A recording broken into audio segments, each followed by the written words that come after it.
Been a while, GH. For sure, we here. How you feeling? I'm all right, man. We in a good neighborhood right now. We sitting back and we relaxing. I would get him on camera. I'm not, though. This is probably the closest that he's been to the camera in a while. Legendary Prit. What up, Prit? Sure. Big weekend of boxing. Shit, we got fights tonight, actually. Yeah. What we gonna start it off with? We're gonna start it off with Devin Haney. Yeah. Devin Haney, wide unanimous decision victory over Jose Ramirez. Yeah. A lot of people aren't happy with the performance. This is the first bout back in like a year after the Ryan Garcia situation. Right. What was your thoughts? It's a love-hate feeling. It's a love-hate feeling because I love that he got the win. I love that he was in shape. I love that he was prepared for the opportunity. I hated it because whenever you're the superior fighter as far as skills, speed, athleticism, conditioning, we would like to see that. I felt like he had in his mind, I just got to make it to the Ryan fight. Also, I don't want to get hit again, like I got hit at the bar club. He almost had like a Mike Tyson type of stance with his hands. He had his hands about right here, shoulders locked real bad. Shoulders was real tight. I don't think he really threw a clean jab until like the late second or third round where he really popped his jab and loosened up a little bit. That to me told me that he was a little gun shy is what we call it. You know what I mean? When you take some shots and you ain't trying to get hit like that again. I get the game plan of go out there, box him, and get the win. I get that. But Jose Ramirez was a dead man walking. Not because Jose Ramirez can't fight. It's not that. Devin Haney feet so fast, Ramirez ain't had no choice but to follow him. He's supposed to run into punches every time. Every time that you get him to turn the corner and stop, and you stop on a dime, light his ass up. He wasn't giving me that. I felt like anything Devin Haney wanted to do was there. He just wouldn't let it go, and I couldn't understand it. And this is what I try to explain to people when I'm breaking down fights, right? Yes, Devin Haney was undisputed at 135, but when you being great and you're going up in weight, you got to show us why.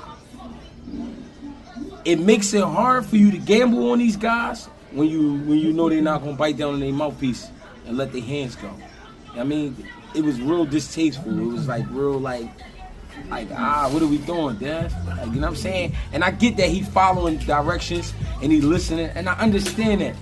But it's like you don't feel it. You don't feel what we see, or maybe my eyes playing tricks on me. But I know I'm not alone in this.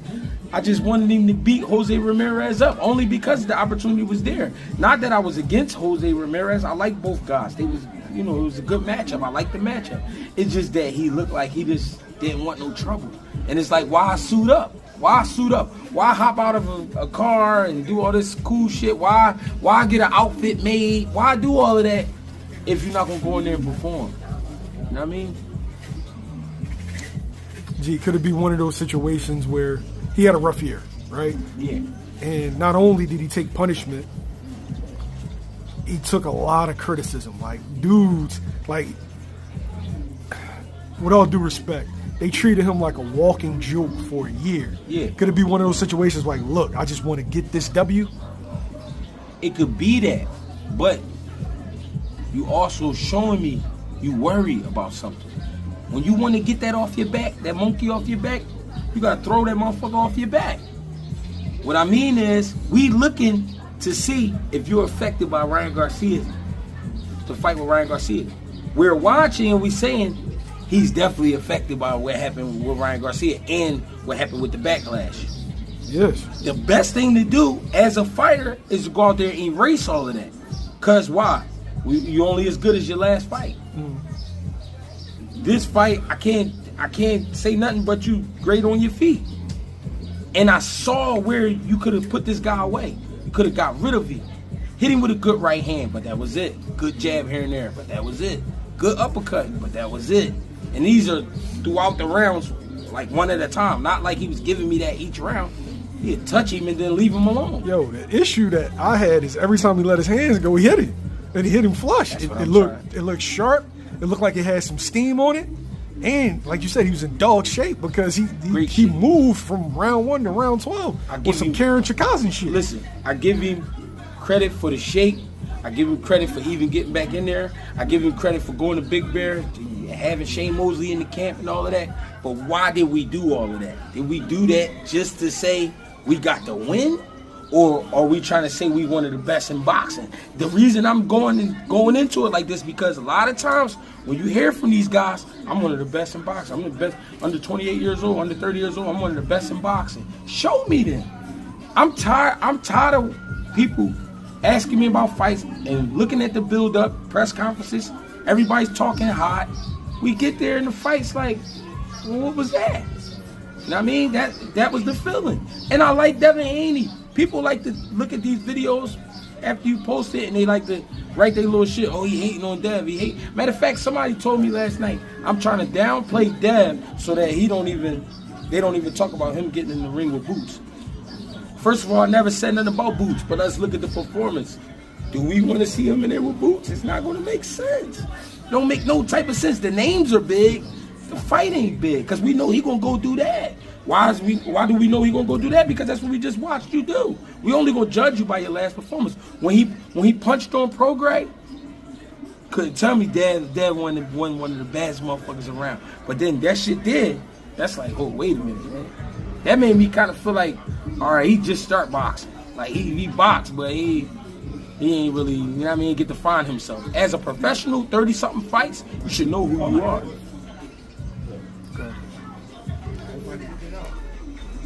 In today's boxing, right? You criticize if you're too defensive. Yeah. You're criticized if you go in for the knockout and you get touched with a couple of shots. Yeah. You know, we've seen it, right? Well, I'm saying, if you're a certain type of fighter, you're criticized. Yeah. Could it be one of those situations where, like, Dev could be on some shit like, yeah, well, I'm going to get bullshit regardless, so I might as well not get hit? That's cool, because guess what? He got to live with himself at the end of the day. I ain't mad at that part. But I'm saying that it's all the talking, I'm one of the best. Stop talking like that, because I can't tell. You know what I'm saying? I go to see, if I go to a basketball game, I want to see shots getting thrown up. I want to see shots getting blocked. I want to see motherfuckers get dunked on. I want to see all that. I want to see some fouls. I want to see a basketball game. We are going to a fight and we watching a race. I don't like it. I don't like it because this is not what I paid for. You know what I'm saying? Perspective-wise, are you more disappointed as a fan, as a coach, or as a fighter? All the above. All the above, because as a fan, I pay too much money, whether it's pay-per-view or I'm at the fight, even though it was an invitation only. Too much time. You know how many guys plane tickets and shit like that into New York so they can go watch that shit? You know what I'm saying? So as a fan, I'm disappointed. As a coach, I'm disappointed because when we was running up hills, when we was chopping trees, what did we do all that for? What did we do all that for? Why be in great shape and don't use it? As a fighter, I'm disappointed because it's like that wasn't a fight. It wasn't really a fight. I'm only being like this. You gotta understand. Listen to me. I'm only being like this because think about doing an 8-week camp, preparing yourself, and going out there and giving 15%. Do Devin Haney really feel like a winner? Yeah, he won the fight. Yeah, but do he really feel like a winner? He didn't have to do nothing. And it's pissing me off only because Ramirez was putting himself dead center in front of him. His feet was too slow. Every time Dev made a move, he just followed behind it. His eyes, only thing that could catch up with Dev was his eyes. His body physically, he couldn't catch up with Dev. And Dev wasn't making him pay for it. And he would act like he was worried sometimes. Let your hands go, champ. Believe in your defense and kick some ass. That's all I'm asking. Kick some ass. Is it because of your expectations for him? Because I see a lot of times that when somebody outperforms their apparent ability, you respect it. But when somebody underperforms, when you've seen them look better and better and better each time out, that kind of gets you going. Like, yeah, that's fair. That's fair to say because What I'm saying is on my end, I know what you could do. I see what you could do. You only giving me 15%. Devin Haney gave us 15% last night. He left that ring with his energy bar at 85. He was still good. He could have fought again. He could have fought again after that. Where does he go from here? Leave. Don't even worry about Ryan. Go get you Roelly. Go get you T.O. Go get one of them guys. Go get somebody. All right, G, you know why we here, man. Talk to me. Rolando Romero. Shout out to Roelly. Rolando Romero. Unanimous decision victory over Ryan Garcia. Crazy. Even made him hit the deck. Double left hook. Yeah. You picked Roelly, I picked Roelly. Going into this fight, people called us crazy. What was your biggest takeaway? I don't know if I really picked Roelly. Did I pick him? Yeah. I just said basically, from what I saw from the sparring sessions, I knew this was going to be a good fight. And I remember saying whoever cracked the other one first is going to win. Now, what I didn't expect at all was Rolly Romero to be that disciplined. The right hand glued to his face, left hand active. What I mean by that is you're not just getting a jab. He giving you angles. He's smacking Devin Haney lead hand. He's stabbing the body. He turning the hook over. He doing a lot with that left hand. Look who he had in his corner. Ishmael Salas. Old school Cuban. Boxing. I mean, we're not going to go in there and give him nothing, but we're going to take everything away with our left hand. Once his left hand get neutralized, you can go ahead and do your thing. Now, did Rolly go crazy? No, he ain't go crazy. And that's what we used to seeing from him, but that also is what gets him in trouble. So I appreciate him not going crazy because he didn't need to in this fight. Did he get too close to Ryan sometimes to get grabbed up? Yeah, he did. But Ryan was petrified all the way through, especially after he got caught. Now, after he got up, after getting caught, he did let Rolly know, no, I'm still alive. I'm here. But I ain't about to do too much. Ryan damn near 6 foot. Put the jab on him. Got away from his jab. He jabbed here and there. He did. And he landed some jabs. But he wasn't confident behind it because every time he shot a right hand, Rolly stepped out of range. Rolly got behind that shoulder, stepped out of range, and wouldn't let him get that right hand off. And you could tell Rolly is strong as a motherfucker because Ryan. Also, hold on. I'm moving too fast, man. The Osterine, baby. It wasn't there.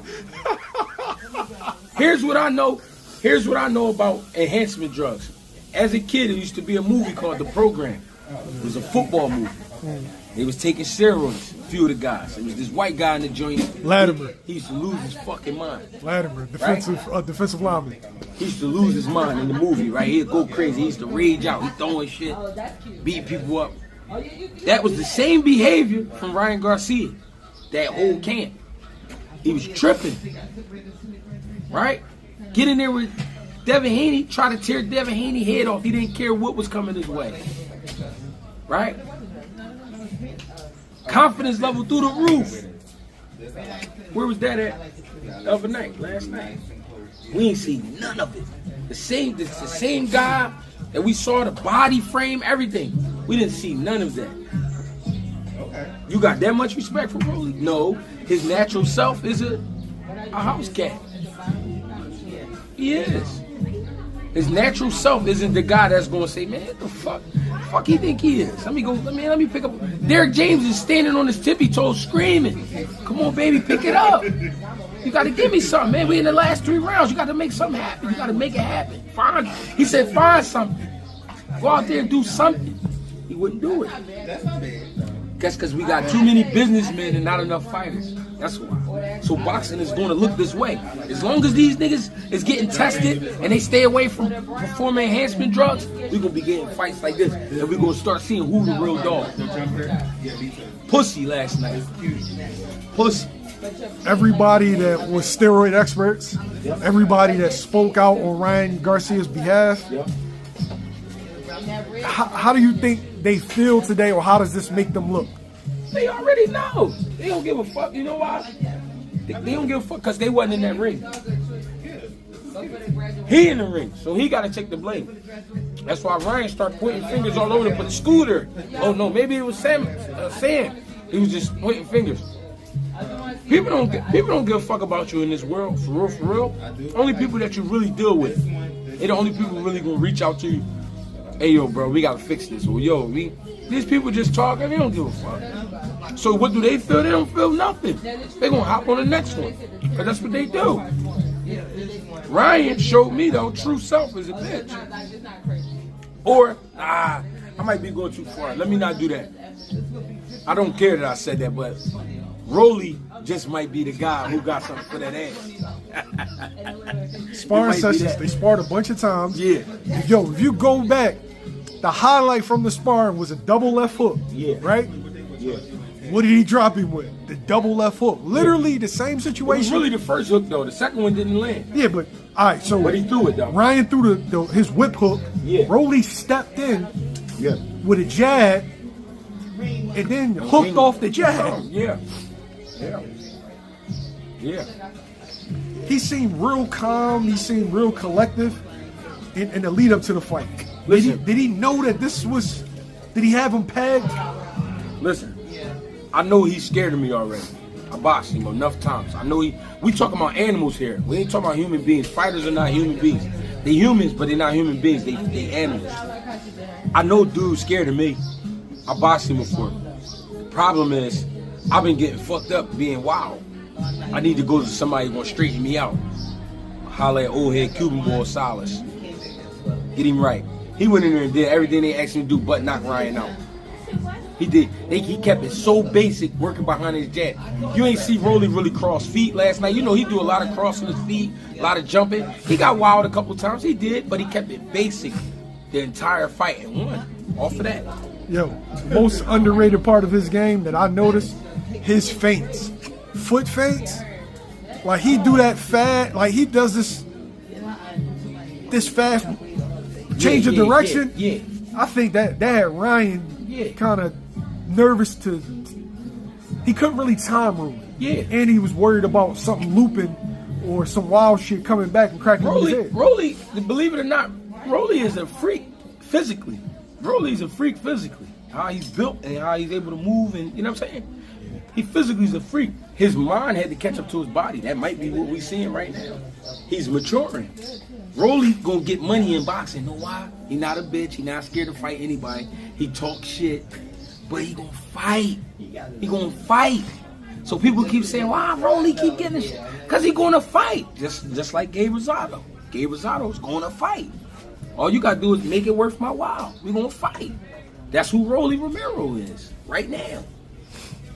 But he had a better start than a Gabe because of his backing. But he's the guy that, oh yeah, I'll fight him. All right, let's get it. For the people that say 0.6 billionth of a gram and Osterine doesn't enhance performance and this and that, does last night's performance show everybody that PEDs matter? You don't even got to look at the performance. You got to just look at the mannerisms before and after. He got in the car and cried like a bitch. He ain't changed his clothes or nothing. He just jumped right in the cab and get him out of there. It's pussy shit. You know what I mean? Just the way he acted. And then when he got in the ring, so extra cautious. It's because that's your true self. Your true self is the overthinker, which is fine. He's still a young man that made a lot of money. Yeah, and I know money is everything to everybody. But fighters, they don't act like that. Fighters fight, man. Fighters, what happened to going out on your shield? What happened to trying to find something? They don't got it no more. These dudes is chumps. That would be my advice to most fighters. Go get him, he a bitch. He ain't gonna do shit. You bust him in his head, watch how he act. Because that's what we seeing. You got dropped in the second round. That affected you 10 more rounds? Come on, you niggas don't want no money. Y'all really don't want no money. Y'all disrespecting Turkey out of sheet, for real. Because he laying it out. Eddie Hearn laying it out. They laying it out where you can get this money. We put you in the middle of Times Square. People go there for vacation. People go there on New Year's Eve. On New Year's to go celebrate. They put boxing there. And this is what y'all gonna do? Some bullshit like this? Come on, man. What we doing, man? They making way, though, for the real dogs. Derek James, they crushed my boy. Derrick James was hurt with the whole situation. You seen that at the press conference. He's sitting there while Oscar acting like he wants to fight Bill. He's sitting there like, yeah, Derrick James gonna take the bread. Derrick James gonna take the bread. Why not? Derrick James know he a sucker. Is this a lesson for promoters scheduling fights while they have fights? While fights are already lined up? Because the whole build-up was Ryan Devin rematch. And it was disrespectful. Yeah. It was disrespectful to the fighters, disrespectful to the promoters, everybody. And what Rolly said? Rolly said, yeah, you know, after I knock Ryan out, he can go and rematch Devin. And what Rolly say afterwards? He can go rematch Devin. Next, he can go fight. Because you know why? Know what he learned? Sit back and wait and let that paper come through. Because the call goes. If anybody know anything about boxing, these phones pop like trap phones. Like how a motherfucker be in the street. Your phone be, you'll be surprised some of the motherfuckers I be on the phone with. They don't know it. Not go, because it ain't nothing to talk about because we all boxing guys. But these phones jump like the street, like your shit jump on the street. So if you sit back and be patient, all right, you might get the $500,000 call, the $350,000 call, but then you might get that $1 million call. That was that for Rolly. Rolly went in there and got busy this time. They're Rolly the man. Just cuz. He go, no, all right, know why Rolly the man? He's on a list of guys that beat Ryan Garcia. Who beat Ryan Garcia? Gervonta Davis. You one of those guys. Rolly is technically a 3-division world champion. and guess what? And guess what? You beat him. You beat him when he was at his height because his last performance was Devin Haney. Rolly's a smart fucking man. Rolly's a smart man. He's learning. He's learned a lot, and he's really making something of it. Right after the fight, Jay. Yeah. You can still eat bush grub. Right after the fight, yeah. Tio calls out Jaron Ennis. For what? To do what? For a 2025 clash, right? It was talked that a fight could possibly happen earlier this year before Boots got a Manistani on us. You got some fans that are really, really calling for that fight. With Tio coming off the performance, Boots coming off the performance, some people feel like that's a good fight. For me, you know where I stand. I think that's a mismatch. What's your thoughts? You said it. It's a mismatch. Here's why. We got a guy from Philadelphia who's obsessed with trying to hurt people. Obsessed with it. Obsessed to the point where sometimes we like, Boots, down back a little bit, bro. You be drawn. Tio, he a clown. Put him in there with Boots. What are you gonna do? Boots too big, too strong. Speed might be equal. What are you gonna do? He don't throw as many punches as Boots. Physically too small. IQ ain't the same. What are you gonna do? It's a waste of air. It's a waste of time. It's a waste of money. Boots don't get no credit for punching on a low ass Tio. So for what? I don't want to see that at all. Tio is just tired of getting paid average money. But if you go in there and knock out the average guys, you'll get paid more money. Nobody cares because you go in there and you go 12 rounds with Arnold Barboza, who was clueless after 4 rounds. Those who know boxing know what I'm talking about. Do you think boxing's at a point where people just look at names instead of the actual styles? Of course, because you know what I never heard so much of? Fans. I'm a fan of, you're a fan of this. How about just being a fan of boxing? Everybody's a fan of a certain guy. So that's what's making it like teams. Like, oh, I'm an Eagles fan, or I'm a Buffalo Bills fan, or I'm a Cowboys fan. That's what's happening. So we liking these guys, no matter the bullshit they do, we like them. You know what I'm saying? Even when they fuck up, we're like, oh, I'm a diehard Cowboys fan. We'll be back next year. Boxing ain't the same thing. You got to go show your ass every time out because your last fight could be your last fight. These guys just talk too fucking much. Ladies, man, chicks, and I dare one of them act stupid. I know they not, you know what I'm saying? I know it ain't for real. Because y'all bullshit. Y'all doing too much bullshit. Y'all do too much talking. Then we get to the fight. It's not even a fight. Tio did good. Don't get it fucked up. He did good. But you talking about fucking with Boots? Come on, that don't make sense. We just watch Boots. Listen. A lot of people said to me, yo, Stanionis is tailor-made for Boots. First of all, we don't know that till they get in the ring. Second, right? What kind of beating are you putting on a man to make him quit? A man that never lost and fought some of the toughest in the division coming up. Never been knocked down. What are you doing to that man that make him quit? And you gonna put Tio in there with him? The same guy who said, think I still got it?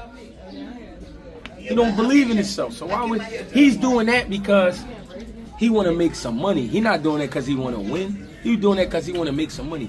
Boots will murder him. Murder. No point.